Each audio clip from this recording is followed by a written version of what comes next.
For so many people in Cambodia, life remains ruled by what you can grow or what you can catch. And wherever you live, Cambodia's climate will be challenging. Winter is warm, but by spring, the thermometer's reading a wicked 40 degrees. And then the monsoon hits. Here, everything is controlled by the rains. If there's a single force of nature to adore, revere and fear all at the same time, it has to be the rains. There's no smell on earth more invigorating than wet soil and freshly planted paddy. There's so much rain the nation's rivers run upstream into Southeast Asia's largest freshwater lake, the Tonle Sap. Each monsoon, this vast reservoir swells to 4 times its size. This lake has been central to Cambodian life for centuries, and today the lives of more than 1 million people are intricately woven around this massive body of water. I've headed to Kampong Kliang, and amazingly, I'm boating on the village main road. In the dry season, you could walk here, buy veggies at a market that's under that tin roof, or smile at a kid kicking a football about. Now, with the lake an incredible 8 meters higher, life gently floats in what seems to be an eternal sea. The monsoon floods huge areas of newly grown vegetation, making for fertile spawning grounds. It makes the Tonle Sap one of the world's richest sources of freshwater fish. Other fishing villages completely float, each family living in a houseboat of their own. As the lake expands, entire villages up anchor and follow the fish. Here, one little boat seems to be on fire. But despite the smoke, life on board seems busy. Farmed fish are being fed, others are being skewered. My curiosity is soon to be satisfied with a sight that blows me away. Rows of fish sit atop a huge smouldering fire. On board this little boat is the floating village smokehouse. This is absolutely fascinating. It's like some strange funeral ritual for these little dead fish on skewers.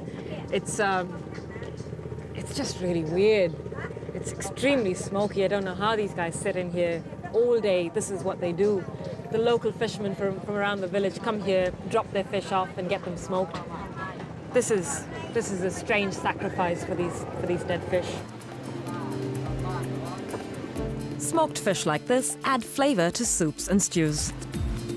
Freshwater fish are a huge part of the Cambodian diet, and they come in every shape and size. While the bigger fish will feed a family, these tiny tiddlers are in for something radical. Like, this has got to be one of the smelliest places I've ever set my feet in. This is where prahok gets made. Prahok is an incredibly pungent fermented fish paste. A paste that finds its way into so many Cambodian dishes. The entire process happens right here. Fish and salt are unloaded by the river and taken to the village center. The salt is mixed with the fish and then shoveled into huge barrels where it's left to drain. I walked past thinking they were rebuilding the drains or doing up the pavement again, but what this is not concrete but ground fish, which after being fermented goes on to becoming prahok. Now I have to admit, smelly fish sauces like those from Thailand I can happily handle. But this wicked potent stuff is really something else. Wherever you go, the smell of prahok is likely to be in the air. So to find out more about Khmer cuisine, I've travelled to Siem Reap to meet a much-respected authority. Kethana Dunnet runs 2 celebrated restaurants, called the Sugar Palm, one in Phnom Penh and the other in Siem Reap. Main legs, they come from the rice field. For New Zealanders, Kethana has another claim to fame. She became a Kiwi 40 years ago. She worked for airlines while living in Wellington, and then went on to travel the world, returning to Cambodia 7 years ago. Yeah. So you've got this big reputation in town of, making the best Khmer food in Siem Reap. We hope to see that, yes. Why do you think that is? What makes your food so special? Well, I find because we cook very classical Khmer, Yeah. What do you particularly look for when you come to this market? Is there something that you Freshness. Fish especially had to be still alive. And the vegetable is very, very fresh. We have to be because we buy them every day. Well, there's little doubt about the freshness of much on sale here.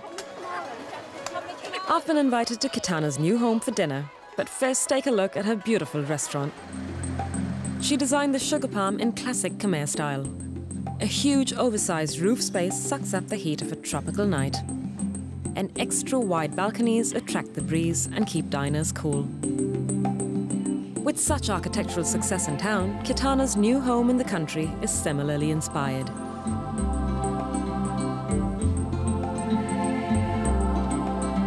My parents, especially, they always like, building and designing things. We're not an architect or anything like that. It's just the interest, it's just the way we like it, and it's a good. How hard was it to actually build this house in the middle of a village? It's not easy, and to get the wood to build these houses come in all different forms. Some of them may come in a bicycle, and some of them come in a truck, some of them come in an ox cart. And that's why it takes such a long time to build. The kitchen is separate and out the back. So we head downstairs where I get a hands-on lesson on cooking fish amok, Cambodia's classic dish. This dish comes in many guises. Kethana's version, while still a fish and coconut curry at heart, is light and souffle-like. There's Khmer curry paste, eggs, shrimp paste, or if you want to get adventurous, prahok. It's all whisked till light and fluffy, and then steamed. Wow, it's almost like coconut souffle, isn't it? This is the fish sauce. Kethana's food has earned many accolades, and I can see why.